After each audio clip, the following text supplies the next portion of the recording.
우리는 이런 말을 가끔 하는 것 같습니다. 아이고 죽겠다. 오늘 일진이 별로 안 좋네. 라는 이야기를 참 무심코 할 때가 있는 것 같습니다. 특별히 아침에 이 말을 하지는 않으셨을까요? 우리가 무심코 내뱉는 이 말이 과연 우리에게는 어떻게 반응되고 있을까요? 오늘 함께 읽은 말씀, 이 민수기 14장에서는 하나님은 이렇게 말씀하십니다. 14장 28절입니다. 그들에게 이르기를 여호와의 말씀이 내 삶을 두고 맹세하노라. 너희 말이 내 귀에 들린 대로 내가 너희에게 행하리니 라고 말씀하십니다. 하나님은 사람들의 말을 듣고 계시는 분이십니다. 우리의 말을 다 듣고 계시는 분이라는 것입니다. 그냥 듣고만 계시는 것이 아니라 그 말대로 행하시겠다라고 말씀하시는 것이죠. 이 14장 전반부에서는 하나님이 약속하신 가나안 땅을 정탐하고 와서 12명 중에 10명이 부정적인 평가를 하죠. 그 땅은 우리가 도저히 갈 수 없는 땅이다. 그러니까 그 말을 들은 백성들은 밤새 통곡하고 정말 우리가 왜 여기까지 와야 되냐 막 이런 얘기를 하는 거죠. 2절에서 그래서 이렇게 얘기하죠. 이스라엘 자손이 다 모세와 아론을 원망하며 온 회중이 그들에게 이르되 우리가 애굽 땅에서 죽었거나 이 광야에서 죽었으면 좋았을 것을. 그냥 우리가 여기서 죽었다, 여기서 죽을 수 있다라는 게 아니라 여기서 죽는 게 좋다라는 겁니다. 차라리 그게 낫다. 이스라엘 민족들이 이 광야 가운데에서 참 많은 불평을 했잖아요. 그런데 오늘 이 말이 이스라엘 백성이 그냥 다시 하나님 앞에서 조금 불평하는구나, 조금 어려움을 토로하는구나, 하나님은 이렇게 보시는 것이 아니라는 겁니다. 11절에서 하나님이 이렇게 말씀하시잖아요. 여호와께서 모세에게 이르시되 이 백성이 어느 때까지 나를 멸시하겠느냐. 내가 그들 중에 많은 이적을 행하였으나 어느 때까지 나를 믿지 아니하겠느냐. 하나님께서는 이 이스라엘 백성들이 하는 말을 들으시고는 이렇게 평가하시는 겁니다. 이들이 나를 멸시한다. 이들이 나를 여전히 믿지 못한다라고요. 이스라엘 백성이 한 모든 말은 하나님을 멸시하고 믿지 않는 것으로 보시는 것입니다. 이스라엘 백성이 2절에서 애굽에서 죽거나 광야에서 죽는 게 낫다고 한 그대로 28절과 29절에서 그렇게 하시겠다. 너희가 광야에서 죽을 것이다 라고 하나님은 말씀 그대로 이루십니다. 이스라엘 백성이 말한 대로 하나님은 이루시는 것입니다. 이스라엘 민족이 누가 시켜서 하나님 앞에서 그렇게 얘기한 것이 아닙니다. 이스라엘 민족 그 사람들 스스로가 결정하고 하나님 앞에서 그렇게 말하는 것입니다. 누가 시킨 것도 아닙니다. 그들이 스스로 결정한 겁니다. 하나님을 멸시하며 믿지 않는 말을 하기로 결정한 것이죠. 하지만 같은 상황, 같은 정탐을 마치고 온 이 두 사람, 갈렙과 여호수아는 어떻게 이야기합니까? 완전히 다른 이야기를 하잖아요. 6절에서 9절까지 보면 이렇게 이야기합니다. 그 땅은 심히 아름다운 땅이다. 여호와께서 우리를 기뻐하시면 우리를 그 땅으로 들이시리라. 그 땅 백성을 두려워하지 말라. 여호와는 우리와 함께 하신다. 같은 땅, 같은 민족, 같은 사람들을 보았음에도 갈렙과 여호수아의 평가는 다릅니다. 이런 갈렙을 향해서 하나님은 24절에서 이렇게 평가하십니다. 그러나 내 종 갈렙은 그 마음이 그들과 달라서 나를 온전히 따랐은즉. 그들과 달라서 나를 온전히 따랐다. 이게 하나님의 평가이십니다.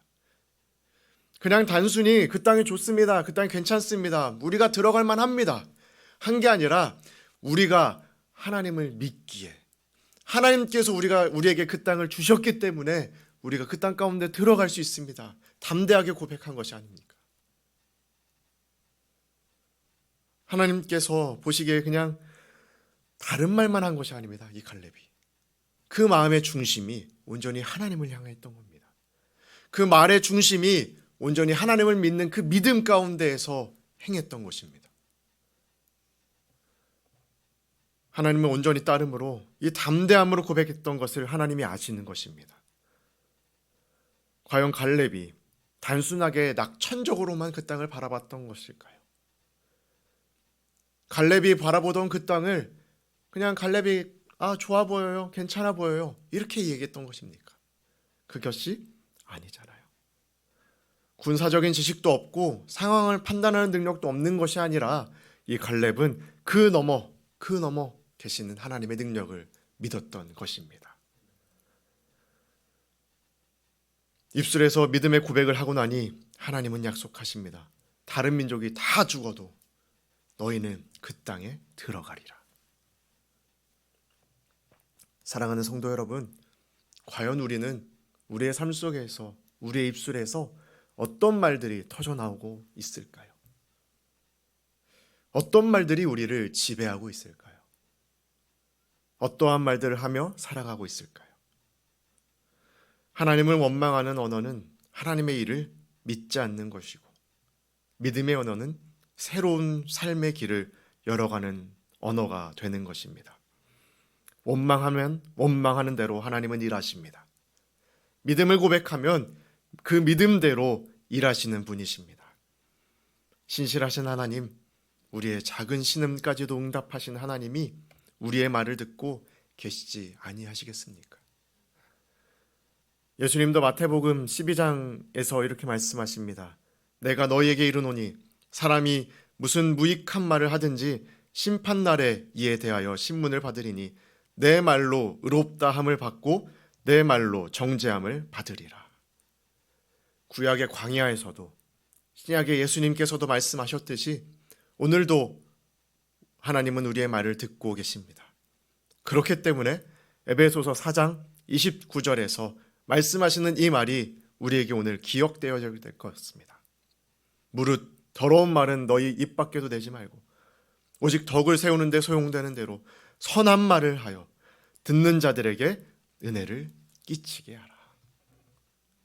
우리의 불평하는 말은 그냥 단순히 내가 하나님 앞에서 불평하고 끝나는 것이 아니라 이것이 또 다른 사람들에게 또 전달되는 것입니다.